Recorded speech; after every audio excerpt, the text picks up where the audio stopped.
छत्तीसगढ़ की अब बात करेंगे। मतगणना के दिन बीजेपी का एक्शन प्लान तैयार है। मंत्रियों को अलग अलग लोकसभा क्षेत्रों का प्रभार सौंपा गया है। डिप्टी सीएम विजय शर्मा को राजनांदगांव का प्रभार मिला है, तो छत्तीसगढ़ के मंत्रियों को कमान सौंप दी गई है। डिप्टी सीएम अरुण साव बिलासपुर की कमान संभालेंगे। मंत्री रामविचार नेताम सरगुजा सीट पर नजर रखेंगे।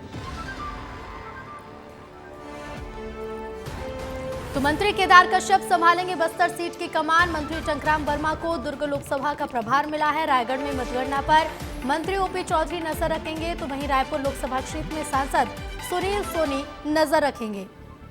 4 जून मतगणना के दिन बीजेपी का एक्शन प्लान तैयार है और मंत्रियों को जिम्मेदारी सौंप दी गई है। तो देखिए, मंत्रियों को जिम्मेदारी सौंप दी गई है, कमान सौंप दी गई है। और सीधे रुक करेंगे संवाददाता रोहित मिश्रा रायपुर से लाइव जुड़ गए हैं। रोहित, मतगणना को लेकर पूरी तैयारी में है छत्तीसगढ़ बीजेपी और यही वजह है कि मंत्रियों को अब कमान भी सौंप दी गई है। बिल्कुल, देखिए ऋतु, तमाम तरीके से तैयारियां कर ली गई हैं। पिछले दिनों बैठक भी आयोजित की गई थी। उसी बैठक में ये फैसला लिया गया था तमाम मंत्रियों के उनको उन्हीं के क्षेत्र पे जिम्मेदारी दी जाए, ताकि मतगणना में किसी तरीके का व्यवधान न पैदा हो और मतगणना सही तरीके से संपन्न हो सके। तो इसको लेकर अब आदेश भी जारी कर दिया गया है, जिस मुताबिक जो है वो रामविचार नेताम, क्योंकि सरगुजा से आते हैं वो, तो सरगुजा पे उनको जिम्मेदारी दी गई है। ओपी चौधरी रायगढ़ से आते हैं, रायगढ़ में उनको जिम्मेदारी दी गई है। और राजनांदगांव हॉट सीट की जिम्मेदारी विजय शर्मा को दी गई है। विजय शर्मा वहां पर तमाम मतगणना की समीक्षा करेंगे, वहां पे मतगणना सही तरीके से हो इस चीज की जानकारी लेंगे। बिलासपुर से अरुण साव आते हैं, तो ऐसे में उनको वहां की जिम्मेदारी दी गई है कि वहां पर वो तमाम तरीके से मतगणना की समीक्षा करते हुए नजर आएंगे, क्योंकि तमाम बूथ एजेंटों की भी जो है बैठक बुलाई गई थी। बूथ एजेंट पे उनको भी सक्रिय किया गया था। उन्हें हर एक प्रोसीजर, जिस प्रकार से मतगणना होती है, बैलेट पेपर से लेकर जो तमाम ईवीएम तरीके से जो मतगणना होती है, उसमें किस तरह से सावधानी बरतनी है और हर एक राउंड के काउंटिंग को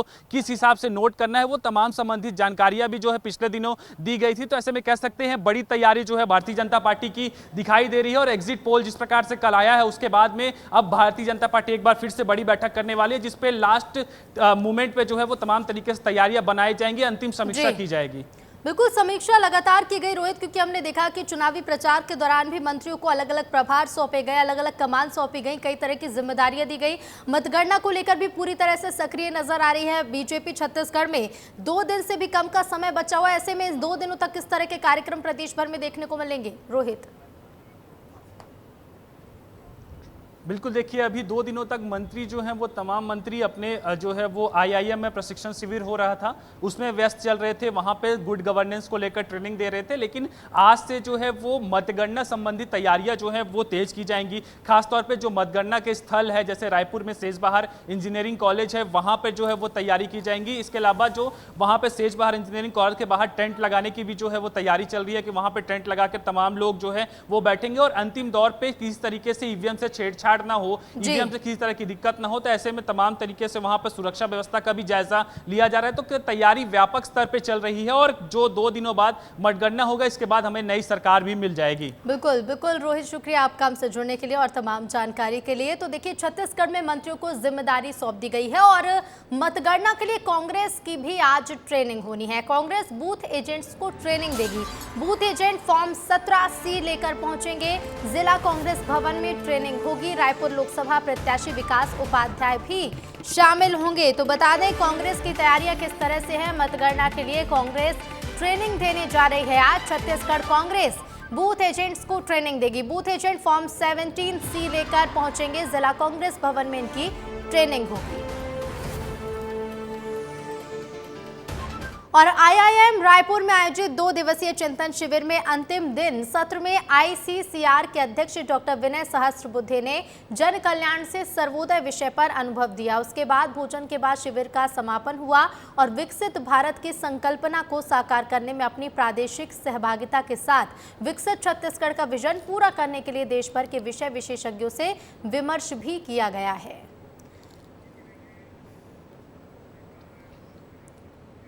लंबे चुनाव प्रचार के बाद पीएम मोदी देश के सबसे दक्षिणी छोर कन्याकुमारी के विवेकानंद रॉक मेमोरियल पहुंचे थे, जहां उन्होंने लगभग 45 घंटे तक ध्यान साधना की थी। अब ध्यान साधना के बाद पीएम मोदी का एक पत्र सामने आया है, जिसमें पीएम मोदी ने अपने अनुभव साझा करते हुए कहा कि कन्याकुमारी के विवेकानंद रॉक मेमोरियल में आकर मैं अलौकिक और अद्भुत ऊर्जा का अनुभव कर रहा हूँ। उन्होंने आगे लिखा कि विवेकानंद मेरी ऊर्जा और साधना के स्रोत हैं। वर्षों पहले जब विवेकानंद जी ने यहाँ आकर तपस्या की थी तो उन्हें भारत के पुनरुत्थान की ऊर्जा मिली थी। उसी दिशा में भारत बढ़ रहा है। मुझे यहाँ आने का सौभाग्य मिला। साथ ही उन्होंने कहा कि मेरा जीवन सदैव राष्ट्र के लिए समर्पित है। मां भारती को कोटि कोटि नमन। तो बता दें 45 घंटे की साधना में थे सीएम और साधना पूरी होने के बाद पीएम मोदी ने एक पत्र लिखा है। टीवी स्क्रीन पर देखिए ये पत्र पीएम मोदी का मां भारती को कोटि कोटि नमन करते हुए पीएम मोदी ने ये पत्र लिखा और पत्र के जरिए अपने अनुभव साझा किए हैं। दिल्ली के मुख्यमंत्री अरविंद केजरीवाल को कोर्ट से राहत नहीं मिली है। कोर्ट ने उनकी अंतरिम बेल याचिका पर फैसला नहीं सुनाया। याचिका पर फैसला 5 जून को सुनाया जाएगा। इसके मद्देनजर केजरीवाल को आज तिहाड़ जेल जाकर सरेंडर करना होगा। दरअसल कोर्ट ने अरविंद केजरीवाल को 10 मई को चुनावी प्रचार के लिए 21 दिनों के अंतरिम जमानत पर रिहा किया था। उनकी जमानत 2 जून को खत्म हो रही है और उन्हें आज सरेंडर करना है। तो बता दें अरविंद केजरीवाल जिन्हें आज सरेंडर करना होगा 10 मई को 21 दिनों की अंतरिम जमानत अरविंद केजरीवाल को मिली थी। अंतरिम जमानत खत्म हो चुकी है और अब अरविंद केजरीवाल को एक बार फिर से जेल जाना होगा, यानी कि सरेंडर करना होगा। 10 मई को अंतरिम जमानत पर बाहर निकले थे अरविंद केजरीवाल। बता दें अरविंद केजरीवाल को 21 दिन की अंतरिम जमानत मिली थी जो खत्म हो चुकी है और अब केजरीवाल एक बार फिर से जेल जाएंगे, सरेंडर करेंगे। तो 5 जून को याचिका पर सुनवाई होगी और फैसला आएगा और आज अरविंद केजरीवाल को सरेंडर करना होगा। और खबर अब रायपुर से है। होटल संचालक के साथ मारपीट का मामला सामने आया है। बदमाशों ने होटल में तोड़फोड़ की, लाठी डंडों से हमला कर आरोपी फरार हो गया। मारपीट का सीसीटीवी फुटेज भी सामने आया। मौदहापारा थाना इलाके का ये मामला बताया जा रहा है। होटल संचालक के साथ मारपीट की गई है। बदमाशों ने होटल में तोड़फोड़ की, लाठी डंडों से हमला कर आरोपी फरार हो गया। मारपीट का सीसीटीवी फुटेज भी सामने आया है। तो मौदहापारा थाना इलाके का ये पूरा मामला बताया जा रहा है। लाठी डंडों से हमला कर आरोपी फरार हो गया। ये देखिए सीसीटीवी में मारपीट की पूरी घटना कैद हुई है, जिसमें आप आरोपी को देखेंगे। और ज्यादा जानकारी के लिए सीधे रुक करेंगे। रायपुर का संवाददाता रोहित मिश्रा जुड़ गए हैं। रोहित, सीसीटीवी भी सामने आया है। लाठी डंडों से हमला किया पहले आरोपी ने, फिर वो फरार हो गया। क्या कुछ ये पूरा मामला है? देखिए रक्सेल गैंग के सदस्य बताए जा रहे हैं और रक्सेल गैंग की संलिप्तता तमाम तरीके से जो शहर में अपराध होते हैं उस पर दिखाई देती है। और पिछले दिनों इन पर कई कार्रवाई भी पुलिस ने की थी। एक बार जेल पे भी इनको मारपीट की गई थी, तब भी पुलिस ने इनके कई सदस्यों को गिरफ्तार किया था। लेकिन जो रक्सेल गैंग है उनका आतंक कहीं ना कहीं बढ़ता जा रहा है। अभी पिछले दिनों भी जो है वो नशे के कारोबार बार में इनकी संलिप्तता पाई गई थी। और कल जिस प्रकार से घटना सामने आई है उस पर एक दुकानदार है, दुकानदार से विवाद हुआ और विवाद होने के बाद में जय रक्सेल, जो रक्सेल गैंग के सदस्य हैं, उनके साथ में कई और उनके जो साथी थे वो तमाम लोग वहां पहुंचे और वो दुकानदार की पिटाई करने लगे। लगभग 10 से 15 लोग वहां पर थे जहां पर उनकी पिटाई की गई। हालांकि पुलिस ने इस पे मामला दर्ज कर लिया है और उसके बाद से लगातार जय रक्सेल के साथ में उनके साथियों की जो पहुंच है वो की जा रही है, उनसे जो है पहुंचने का जो है वो तैयारी की जा रही है। लेकिन अभी तमाम लोग फरार चल रहे हैं। पुलिस का यह कहना है कि जल्द तमाम लोगों को पहुंच लिया जाएगा, उन्हें गिरफ्तार कर लिया जाएगा। लेकिन जिस प्रकार से गतिविधियां बढ़ रही है वो निश्चित तौर पर अब पुलिस का ये कहना है कि जल्दी गिरफ्तार होंगे आरोपी। अब देखना होगा कि कब तक इन पर कार्रवाई होती है। फिलहाल शुक्रिया रोहित आपका तमाम जानकारी के लिए। और इधर मुरैना के सबलगढ़ थाने के प्रधान आरक्षक संतोष श्रीवास का रिश्वत लेते एक वीडियो वायरल हुआ है, जो एक मामले में गैर जमानती धाराएं बढ़ाने की एवज में मोटी रकम ले रहा है, जिस पर संज्ञान लेते हुए थाना प्रभारी ने मामले की जांच शुरू की, जहां जांच के बाद ही आगे की कार्रवाई की जाएगी। तो थाना प्रभारी देखिए, रिश्वत लेते प्रधान आरक्षक का वीडियो वायरल हुआ। ये देखिए आप तस्वीरें। जांच के बाद कार्रवाई की बात की गई है। थाना प्रभारी ने मामले में संज्ञान भी लिया है। और सीधे रुख करेंगे, मुरैना से संवाददाता मनोज उपाध्याय जुड़ रहे हैं। मनोज, मामले में संज्ञान ले लिया गया है, क्या कुछ कार्रवाई की बात कही जा रही है?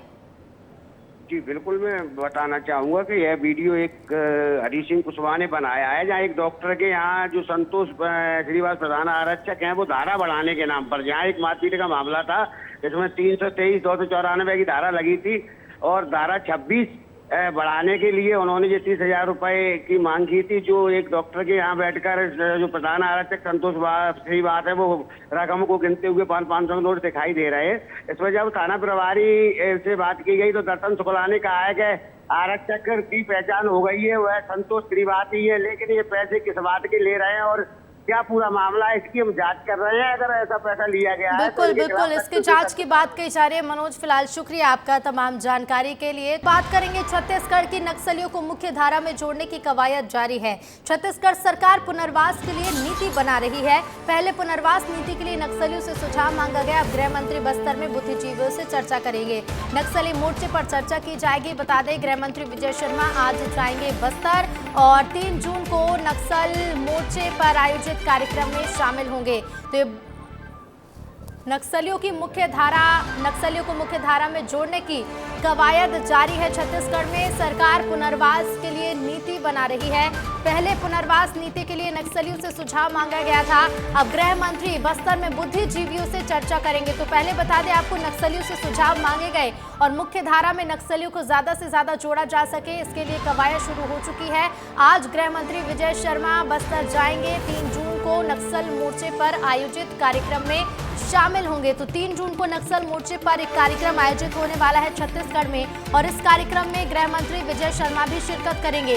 लगातार ज्यादा से ज्यादा नक्सलियों को जोड़ा जा सके मुख्य धारा में, इसके लिए कवायद शुरू हो चुकी है। गृह मंत्री विजय शर्मा जो कि बस्तर जाने वाले। और सीधे रुक करेंगे, संवाददाता संजय हमारे साथ जुड़ रहे हैं ज्यादा जानकारी के लिए। संजय, कवायद शुरू हो चुकी है पुनर्वास के लिए नीति बनाई जा रही है। पहले सुझाव मांगे गए और अब खुद गृह मंत्री विजय शर्मा पहुंचने वाले हैं बस्तर। देखिए, गृह मंत्री विजय शर्मा के बस्तर दौरे के मायने काफ़ी अधिक हैं। पिछले बार जब वो बस्तर पहुंचे थे तो उन्होंने सीधा नक्सलियों से ही सुझाव मांगा था। उन्होंने पत्रकारों से आग्रह किया था कि आप एक फॉर्म है जो उन्होंने दिया था, बोला था इसे नक्सलियों तक पहुंचाइए, उनसे पूछिए कि वो क्या चाहते हैं, समर्पण नीति में क्या कुछ हो। इस बार जब वो पहुंच रहे हैं तो कल 3 जून को बस्तर में एक कार्यक्रम आयोजित किया जा रहा है, लोकतंत्र बनाम माओवाद, जिसमें एक खुली चर्चा की जा रही है कि लोकतंत्र में माओवाद की क्या उपस्थिति रही है, इसका क्या कुछ असर पड़ा है। तो विजय शर्मा सीधे नक्सलवाद के जड़ पर वार करने की कोशिश कर रहे हैं। वो ये बात जानते हैं कि नक्सली जो कि लोकतंत्र से नाखुश थे और उन्होंने नक्सलवाद की राह को चुना, वो कह रहे हैं कि आप वापिस आइए, आप कुछ सुझाव दीजिए, आप मुख्यधारा में जुड़िए। और जो दूसरी ओर देखिए, लेकिन ऋतु कि दूसरी ओर बस्तर में ऑपरेशन भी तेज हुए हैं, तो यहाँ दोनों ओर से दबाव बनाया जा रहा है।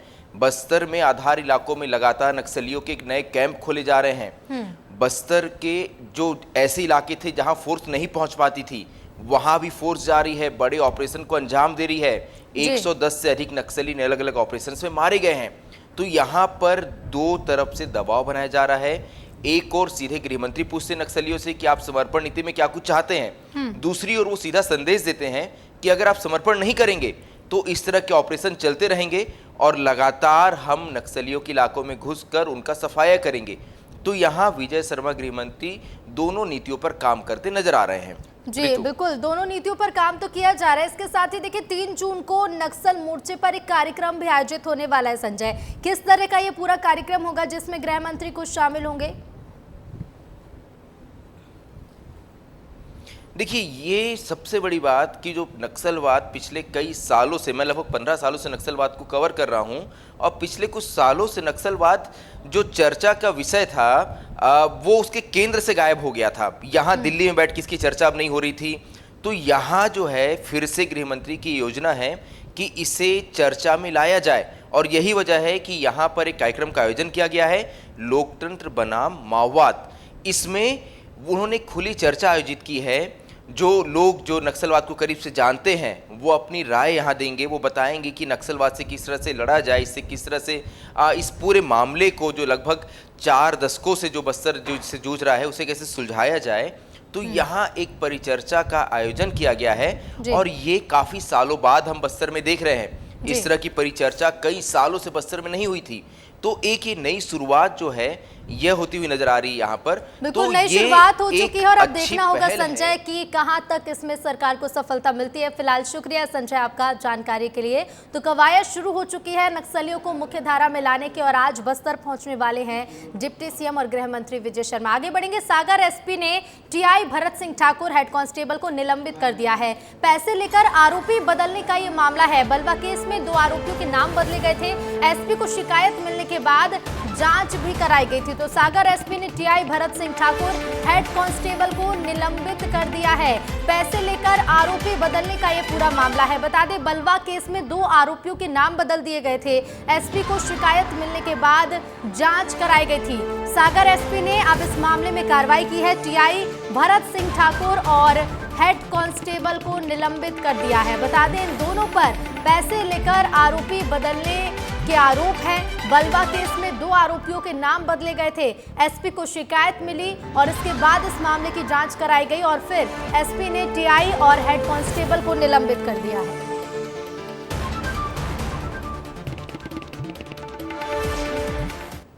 और इधर जांजगीर के नवागढ़ में अलग अलग वार्ड में 5 बुजुर्ग की मौत का मामला सामने आया। लू लगने से मौत होने की आशंका जताई जा रही है। मृतकों में 3 पुरुष और 2 महिला शामिल हैं। तो वहीं इस मामले पर स्वास्थ्य विभाग ने बताया कि सभी बुजुर्गों को अलग अलग बीमारियां थी। तो अलग अलग वार्ड में 5 बुजुर्गों की मौत हुई। नवागढ़ में 2 दिन में अब तक 6 लोगों की मौत हो चुकी है और आशंका जताई जा रही है कि लू लगने से इन सभी की मौत हुई।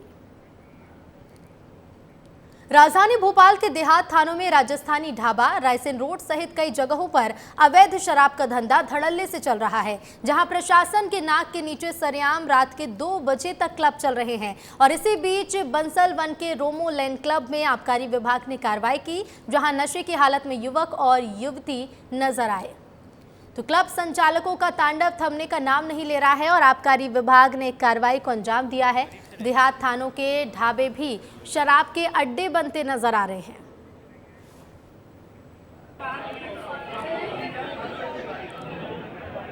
और अब बात मौसम की कर लेते हैं। मध्य प्रदेश में मिला जुला मौसम देखने को मिल रहा है। राज्य में कहीं गर्मी है तो कहीं बारिश हुई है। निवाड़ी में पारा 47 डिग्री पहुंच चुका है। 10 शहरों में लू चली है। प्रदेश के कई जिलों में बारिश का अलर्ट जारी किया गया। तो प्रदेश में सोमवार से लोगों को लू से राहत मिल सकती है। एक बार फिर से मौसम में बदलाव देखने को मिल सकता है। और आपको बता दें कि कई जिलों में बारिश का अलर्ट भी जारी है। बीते दिन भी राजधानी भोपाल में बारिश हुई। कहीं बारिश तो कहीं गर्मी का असर देखने को मिल रहा है। निवाड़ी का पारा 47 डिग्री को छू चुका है। तो 10 शहरों में लू चली है। और मध्य प्रदेश के बाद छत्तीसगढ़ के मौसम की करते हैं। तो छत्तीसगढ़ में भीषण गर्मी का दौर जारी है। राज्य में रायपुर का तापमान सबसे ज्यादा है। 45.7 डिग्री सेल्सियस दर्ज किया गया है राजधानी रायपुर का तापमान। बिलासपुर का पारा 44 डिग्री सेल्सियस दर्ज किया गया। दुर्ग का तापमान 45 डिग्री से ज्यादा है। तो राजनांदगांव में भी 44 डिग्री के आसपास पारा दर्ज किया गया है। फिलहाल गर्मी से राहत का अनुमान छत्तीसगढ़ में नहीं है। गर्मी लगातार लोगों को सता रही है और भीषण गर्मी का दौर छत्तीसगढ़ में जारी है। राजधानी रायपुर सबसे गर्म है, जहां तापमान 45 डिग्री के ऊपर पहुंच चुका है। तो बिलासपुर का टेम्परेचर भी 44 डिग्री के पार हो चुका है और दुर्ग में भी तापमान 45 डिग्री के ऊपर है।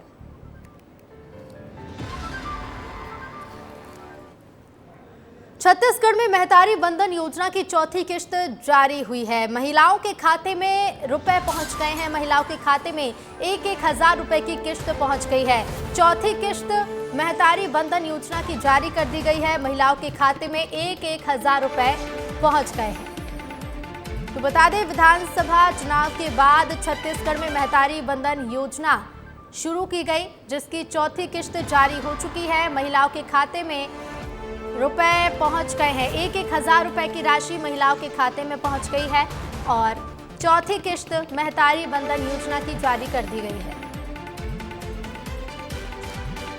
और ज्यादा जानकारी के लिए सीधे रुख करेंगे संवाददाता रोहित मिश्रा फोन लाइन पर जुड़ गए हैं। रोहित, छत्तीसगढ़ की जो हितग्राही महिलाएं हैं हर महीने इंतजार करती हैं इस किश्त का और चौथे महीने की किश्त भी जारी हो चुकी है। बिल्कुल, देखिए बड़ा आर्थिक फायदा उनको होता है। तमाम महतारी जो महीने भर है इसका इंतजार करती हैं कि उनको महतारी बंधन योजना की किस्त मिले ताकि वो अपनी रोजमर्रा की जो जरूरतें हैं उसे पूरी कर सके। और नियमित समय के अनुसार छत्तीसगढ़ सरकार ने एक बार फिर से महतारी बंधन योजना की किस्त जारी कर दी है। हर माह के 1 तारीख को यानी प्रथम सप्ताह किस्त जारी करने के लिए जो छत्तीसगढ़ सरकार ने बात कही थी उसी के अनुसार जो है वो 1 तारीख को महतारी बंधन योजना की किस्त जो है वो कल ही जारी कर दी गई है। इसके अलावा कल भी जो किस्त है जो है वो अब जो किस्त है वो तमाम 1 तारीख से लेकर 3 तारीख तक के बीच में सर्वर बैंक के सर्वर के आधार पर जो है तमाम महिलाओं के खाते पे जाती है। लगभग 30 लाख महिलाओं के खाते पर जो किस्त है वो पहुंच चुकी है और बचे जो महिलाएं हैं उनके खाते पर किस्त आज और कल पे चली जाएगी। तो कहीं ना कहीं महतारी बंधन योजना की किस्त जो है वो अब जारी हो चुकी है। जी बिल्कुल रोहित, शुक्रिया आपका जानकारी के लिए।